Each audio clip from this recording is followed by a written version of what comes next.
नमस्कार विद्यार्थी मित्रांनो, DKD अकॅडमी या यूट्यूब चॅनलवर तुमचं सर्वांचं स्वागत आहे. तर विद्यार्थी मित्रांनो, आपल्या चॅनलवरती आपण गणित हा विषय अतिशय सोप्या पद्धतीने आणि ट्रिकनुसार घेत आहोत. तर विद्यार्थी मित्रांनो, येणाऱ्या परीक्षेच्या दृष्टीने आपण महत्त्वाचे एक्झाम्पल आपल्या चॅनलवरती घेत आहोत. तर विद्यार्थी मित्रांनो, तुम्ही चॅनलवरती नवीन असाल तर चॅनलला सबस्क्राईब करा आणि जास्तीत जास्त विद्यार्थ्यांपर्यंत शेअर करा. चला तर आता पहिले एक्झाम्पल आपण घेऊ.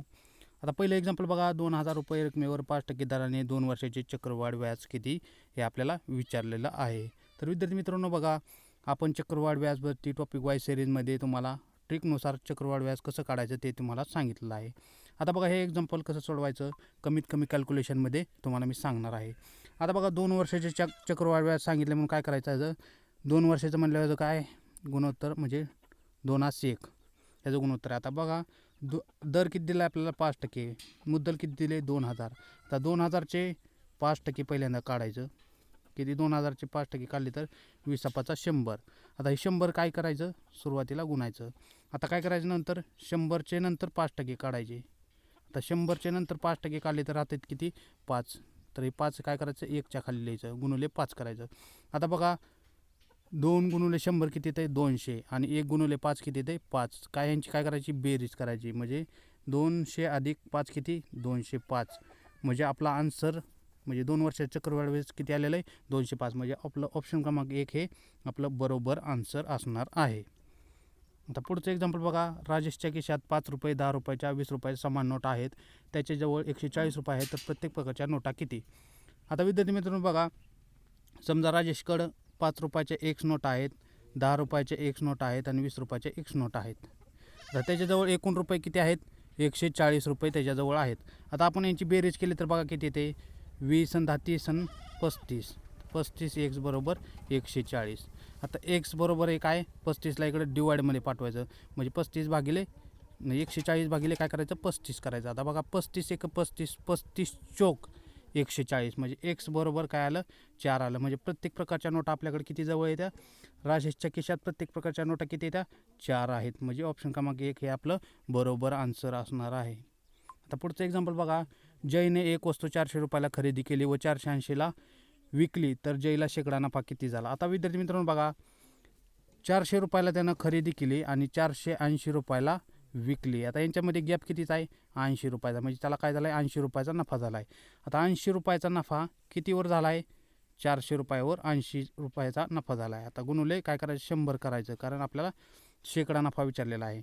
आता बघा, हे शून्य आणि हे शून्य कॅन्सल केलं, हे शून्य कॅन्सल केलं, 4 1 4 4 2 8 आणि 10 गुणुले 2 10 गुणुले 2 किती आहे ना 10 2 20. म्हणजे 20% त्याला काय झाला नफा झालेला आहे. म्हणजे ऑप्शन क्रमांक 2 हे बरोबर आन्सर असणार आहे. आता पुढचं एक्झाम्पल बघा, 150 मीटर लांबीची रेलगाडी 250 मीटर लांबीच्या पुलास ओलांडून जाते. गाडीचा वेग दर ताशी 40 किलोमीटर असेल तर पूल ओलांडण्यास गाडीला किती वेळ लागेल. आता विद्यार्थी मित्रांनो बघा, याच्यामध्ये आपल्याला लांबी किती दिले 2 लांब्या दिलेत इथं, किती 150 मीटर आणि दुसरी 250 मीटर. यांची काय करायची बेरीज करायची. आता हे 0 5 10 0 हात चालू 1 2 2 किती 4. आता आपली एकूण लांबी किती आली 400 आली. आता ताशी वेग किती दिलेला आपल्याला 40 दिलेला आहे. लांबी किती टोटल 400. आपल्याला किती वेळ माहीत नाही, गुणुले 518 करायचं. आता 518 का करायचं तर किलोमीटरचं प्रति आवरमध्ये रूपांतर करण्यासाठी करायचं. आता याचा बघा तिरकस गुणाकार केला तर आता आपण हे नेक्स्ट पेजवर करू. आता 400, आता यांचा काय करायचा तिरकस गुणाकार करायचा. 400 गुणुले 18 डिवायडेड बाय काय करायचं 40 गुणुले 5. 40 गुणुले 5. आता बघा, हे शून्य आणि हे शून्य कॅन्सल, 2 2 4 92 18. आता 5 1 5 5 40.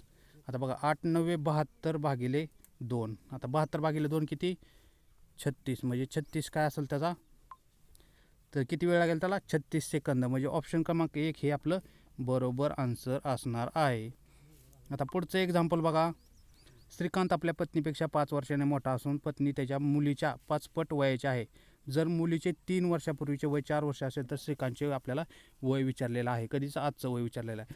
आता बघा, इथं मुलीचं 3 वर्षापूर्वीचं वय किती दिलेलं आहे 4 दिलेलं आहे. म्हणजे आजचं वय किती असणार तिचं, अधिक 3 केलं तर आजचं वय तिचं 7 असणार. आता बघा, तिची आई म्हणजे श्रीकांतची पत्नी तिच्या मुलीच्या 5 पट वयाची आहे. म्हणजे तिच्या 5 पट वयाचे म्हणजे 7 गुणुले 5 जर केलं तर 35. पण हे 35 कोणाचं वय आलं आहे श्रीकांतच्या पत्नीचं वय आलं आहे. आता श्रीकांत आपल्या पत्नीपेक्षा 5 वर्षांनी मोठा आहे. मग ह्याच्यात काय करायचं, 5 ॲड करायचं. तर 5 अधिक 35 अधिक 5 किती, 40. म्हणजे श्रीकांतचं वय किती आलं, 40. म्हणजे ऑप्शन क्रमांक 4 हे आपलं बरोबर आन्सर असणार आहे. आता पुढचं एक्झाम्पल बघा. आता हे एक्झाम्पल बघा, 300 सेकंद बरोबर किती तास. आता 300 सेकंद बरोबर किती तास आपल्याला विचारलं आहे. आता आपल्याला 1 तास बरोबर माहीत पाहिजे. 1 तास बरोबर किती असतात, 3600 सेकंद असतात. एका तासात किती सेकंद असतात, 3600. मग काय करायचं आपण, 300 डिवायडेड बाय काय करायचं, 3600. आता बघा हे 0 आणि हे 0, कारण आपल्याला ऑप्शनमध्ये तासात विचारलं आहे. आता बघा 3 1 3, 3 12 36, म्हणजे 1/12 तास हे याचं आन्सर आहे. ऑप्शन क्रमांक 1 हे आपलं बरोबर आन्सर असणार आहे. आता याच्यामध्येच बघा दुसरं एक्झाम्पल, 44 नंबरचं एक्झाम्पल, 4 मीटर वजा 40 सेमी बरोबर किती मीटर. आता आपल्याला याच्यामध्ये बघा काय माहीत पाहिजे इथं, की 1 मीटर बरोबर किती सेमी हे माहीत पाहिजे आपल्याला.